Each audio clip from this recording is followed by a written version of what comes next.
Hey there, I got a question a few days ago on the old implied volatility video, specifically the one pertaining to doing it with a spreadsheet on how to calculate the rest of the Greeks. So I'm going to do that quickly, hopefully quickly, in a spreadsheet, and I will do it in Python too. But it's basically just plugging in, looking up the formulas and plugging in the values. The only complication might be there are a couple incarnations of like the normal distribution function, and so you have to look up how to calculate those things, and then other things like logs and exponentials, which you can Google. But in general, it's just plugging numbers into a formula. So let me take a sip here, and let's just do it. I will hopefully this will be quick, but it's typing complicated formulas into a spreadsheet, so we'll see. So to begin, a little bit on the notation that we're going to use. This is the Wikipedia article on the Black-Scholes model. Let's zoom in a tad and find the section on the Greeks. Here we go. And over here I have there's a specific Wikipedia article on the Greeks themselves, and down here somewhere they have again all the formulas. The issue is I tended to use this notation here using capital Phi for the cumulative distribution, whereas this article uses a capital N. And then over here where they use, let's see if I can find it, somewhere, like here, for example, they use a lowercase phi for the density function, the normal density function, whereas over here they use, let's see, that was gamma. Well, we could use vega here. This is, they use n prime, so they're denoting a derivative of the cumulative function and as a prime, and of course that gives you back the density function. So if you're not very well familiar with these density functions and cumulative functions, that might be a little bit confusing. So I'm going to stick to this notation over here. The issue with this is they have a term for the dividends which they call Q, annual dividend yield, which I did not use in any of my previous videos and which this article here does not use. So what I'm going to do is just stick with the notation on this Greeks page here, and I'm going to set Q equal to 0 just to get rid of it. Obviously e to the 0 is 1, so that just makes that term go away. And that's how we're going to approach it. So I'm going to use the notation here, and I'm going to build things on a spreadsheet. I've already created one called Option Greeks, and I'm going to switch between that and a Jupyter notebook over here, and we're going to build these in both environments. So as I said in the introduction, the implied volatility sigma is the actual thing that's kind of tricky to calculate from this. All of these other things are just plugging into formula, so it's just this will be a very simple video. What might cause some people confusion is the fact that they have these functions phi, capital Phi here and lowercase phi down here.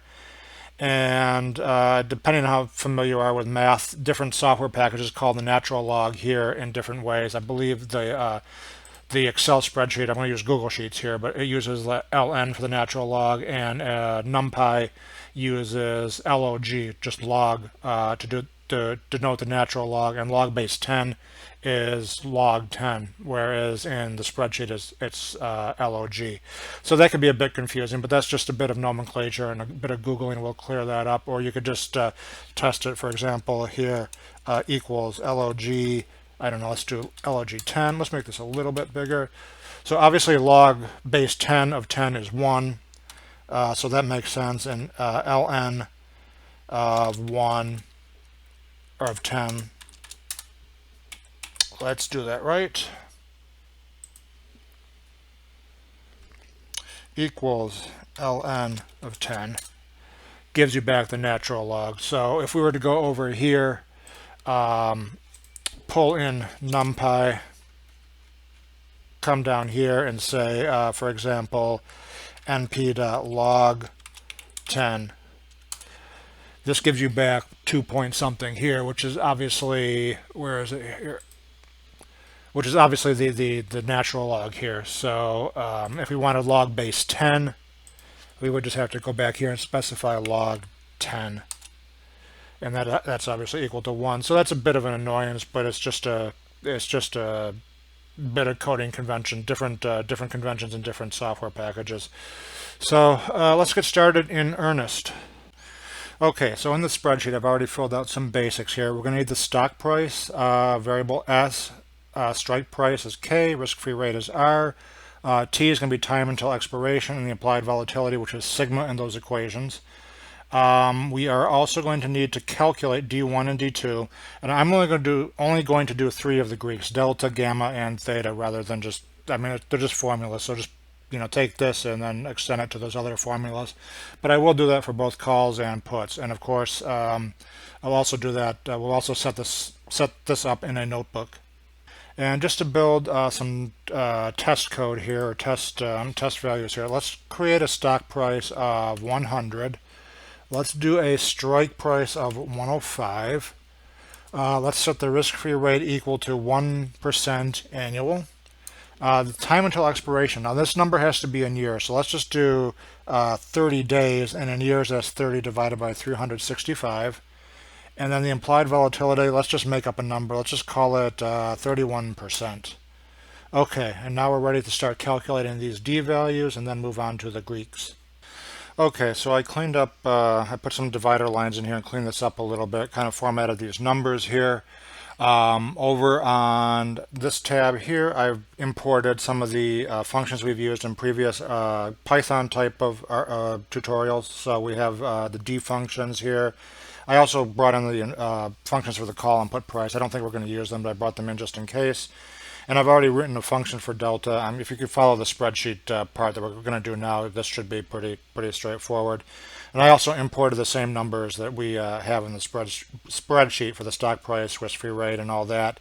Printed them out here, and then used the D function above to calculate D1 and D2, so we can check our spreadsheet work. So let's go back and look at what we need to do here. So to calculate D1, our first term is going to be this here, the natural log of S over K, natural log of stock price over strike price. So let's go back here, and we're going to start off, this is going to be equal to the log of the stock price, which was B2, so B2 divided by C2, the strike price. Let's just kind of build this piecemeal so that we can correct errors like this. So what's going on here? It is not C2, it is B3. Okay, there's a natural log term.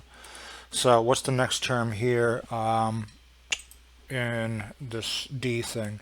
So plus. We're going to add this term here. So it's plus R, Q is 0 again, so it's R sigma squared over 2. So plus, we're going to need a parenthesis. The risk-free rate is B4 plus sigma squared over 2. Sigma is the implied volatility, so that's B6. B6, and that has to be squared. And close parenthesis. Let's see if that runs. It seems to run. And if memory serves, we need to multiply this term here by the time. Yep, multiply that by the time. So times the time is B5.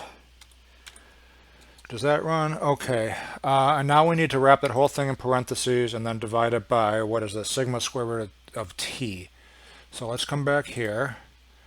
Let's go back to this thing, wrap the whole thing in parentheses, divide it by sigma times the square root of time. So sigma is B6. B6 times SQRT of time, which I believe was B5. Yep, B5. That should be it. Let's go and compare it now with the Python number. Before doing that, let's actually divide this guy by 2. divided by 2. That's the number that was in the formula, I believe. Let's double check. Yeah, sigma squared divided by 2. I squared it but forgot to do the division. So this number is what? It's minus 0.49529. Let's go to the Python, and we got minus 49529. Cool. And then calculating D2 is pretty simple, because if we go back over here, D2 is just this here. So let's do that. So D2 is sigma squared. It is D1, so it's equal to this guy, and it's minus sigma, or volatility, so that's B6 again, B6, and that's multiplied by the square root of time, which is B5. So minus 584, and we come over here, minus 584, excellent. And I just realized I deleted these labels here. So this is D1 and this is D2. Let me just center these up here. I'm going to do that off of the recording. Okay, sorry about that, but okay. Let's go over here now and figure out the delta based on this code. So our function delta just takes in the argument D1 and the contract type. So let's do delta call. Delta call is equal to delta D1, and contract type is C. And let's do the same thing for the put. Delta put is equal to delta D1 P. Does that run? Yes, it does. Let's just print out those values here. So print delta call, print delta put. So these are our numbers here. 31 for the call and 69-ish for the put. So let's go back over here and look at delta. Where is my delta? Delta, delta, delta. Again, we're ignoring the Q, so that exponential is gone. So it's just the cumulative distribution function, normal distribution function, evaluated at D1. So let us go back to the spreadsheet. We will go delta call, and that's going to be equal to norm dist, mean 0, standard deviation of 1, and we want true. And that should be enough. Let's just run it. Oh, what's going on? Let's see. Oh, it does help to actually pass in your D value, doesn't it? So let's go back up here. D1 is in the cell C3. So C3 comma. There we go. 31, just as we thought. So let's do the put, and the put is just the same thing. It's the normal distribution function evaluated at minus D1. So let's go back to the spreadsheet. Let's go delta. This is equal to norm dist C3, mean is 0, standard deviation of 1, and true. Oops, it's minus the D value. So let's go back here. Minus. Excellent. 69-ish. So on to gamma. Gamma is the same for calls and puts, if memory serves. Let's go back here. Yep. So let's just enter in this formula. It's just e to the minus k e to the minus rt. So let's do that part first. So that's equal to K is the strike price. That is column B3 times EXP to the minus RT. So the risk-free rate is B4 and time is B5. So it's B4 times B5. Let's just run that. Okay, next part of the formula is, let's do this numerator here. So we got to multiply that times. We multiply it times, and I'm going to create parentheses here and go norm dist again. It's D2, so it's D, the column number is D, and the row number is 3. mean of 0, standard deviation of 1, and now this is the density function, so it's not cumulative, so this is equal to false. Let's just run this part here. Do I need I need to close that parenthesis and close that parenthesis. Okay, that seems to give a number. And then we want to do what? We want to divide it by s squared sigma square root of t. So let's do that over here again. So, divided by s squared, this is the stock price, that's B2, and that's squared, so let's square it, times what was it, sigma? Times sigma square root of t. So, times sigma is B6 times square root of t, and time is B5. Close, that should do it. Okay. So we got 0397 over here, and then in Python I just wrote a function that just returns that formula, and that gives the same answer, 0397. Cool. Okay, and because gamma is the same for the calls and puts, I'm just going to do a copy and paste job on this afterwards and worry about that later, and move on to theta. And I think theta is a lot more involved.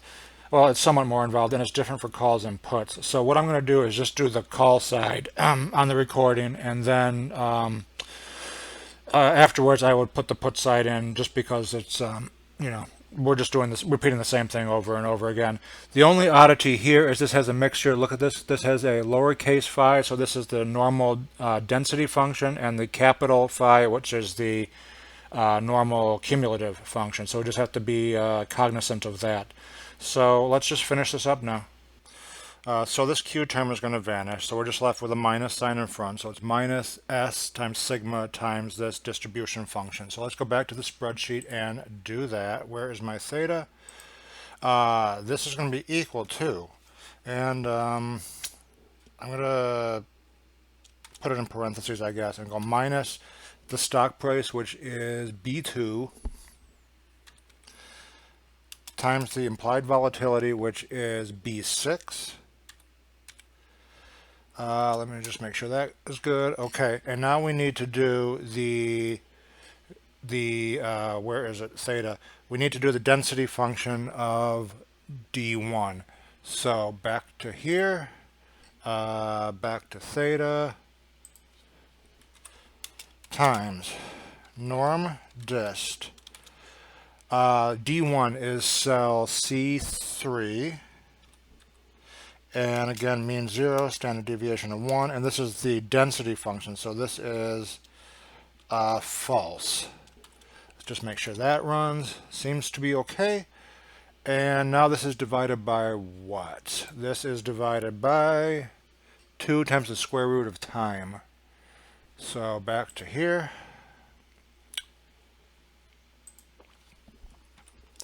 Divided by 2 times sqrt of time, which is B5. What do I need to do as far as parentheses go here? Close, I think. Seems to be okay so far. Let's move on to the next term. So, and by the way, this term is going to go to 0 here because we're setting q equal to 0. So this is only 2 terms. So it's just k, this rk exponential of rt, and then the cumulative function. So we have a minus sign. Let's just do minus rk for now. So this is minus, r is B4, K is the strike price, which is B3, times EXP minus RT, so that's B3 times B5. Let's just make sure that's good before we go on. So far, so good. So next is just the cumulative distribution function of D2. So let's go back here. Times norm dist. D2 is cell D3. It's confusing nomenclature. D3 means 0, standard deviation of 1, and this is equal to true. And is that it? That looks like it should be about it. Let's see. And then this term is 0, so that should be good. That number actually seems a bit off. Let me stop the recording and see if I can figure out if there's a typo in here, or I'm just misjudging. My intuition is not right about what the size of this number should be. So I found one error right over here. I had entered B5 instead of B6 for it should be the implied volatility, and I had accidentally entered time. That gives a value of minus 19.0 something. I have also come over here and done the same code in Python. Here's the function. And I get a value of 19.32. So there's a slight difference, 37, excuse me. There's still a slight difference there. Let me see if I could figure out what's going on.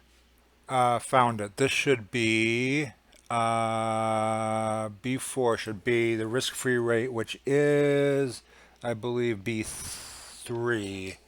So let's change that to B3.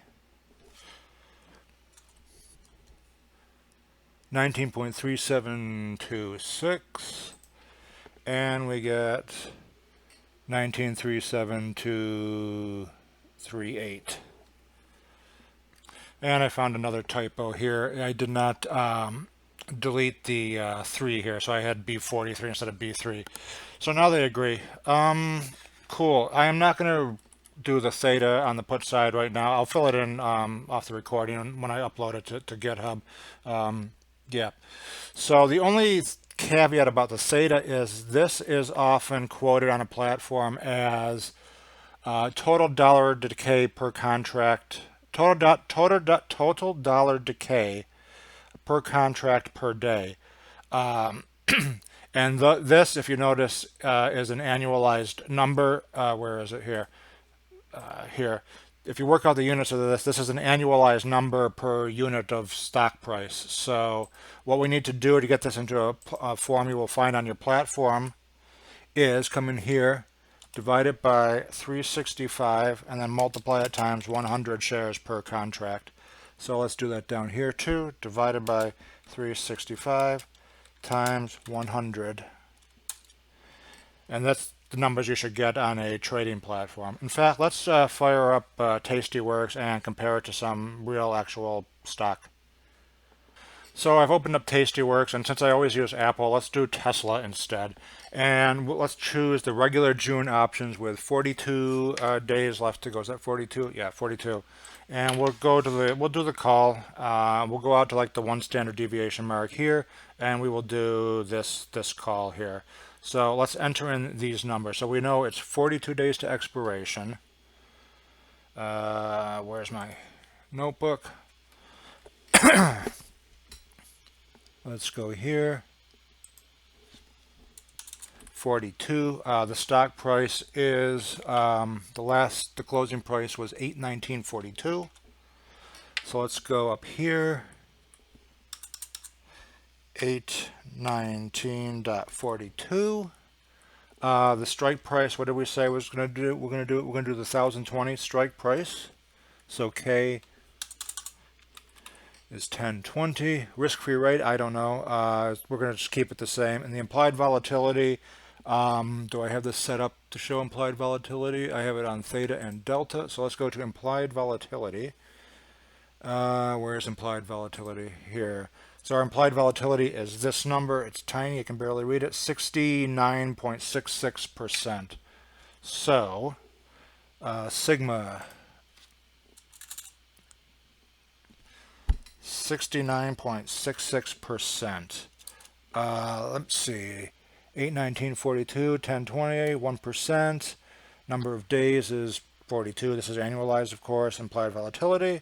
Let's calculate those D values, and let's calculate the deltas. So the delta of the call should be Oh, those are the D value, delta down here. 21-ish delta.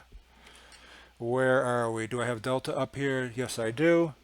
20, what does it say? 21. Excellent. Let's switch this over to gamma. Gamma, gamma, gamma. Where are you on here? Gamma. Gamma is essentially 0, at least out to that number of decimal places. So where are we on here? Let's print out gamma. Again, 0. Let's print out theta. So theta should be, for the call, should be 67 bucks. Call, where are you, theta? Theta. And we got 66.1 something, so really good. They might be using slightly different models, but I mean, that's damn close. Cool, that's it. Awesome. I will clean up the notebook, make sure there are no issues with the spreadsheets, and upload them to GitHub. If you have any requests like this, I don't mind doing them, provided I can, well, answer them if I actually know the answer, and they don't take like months and months of work. But if you have any questions, feel free to ask. And until next time, see ya.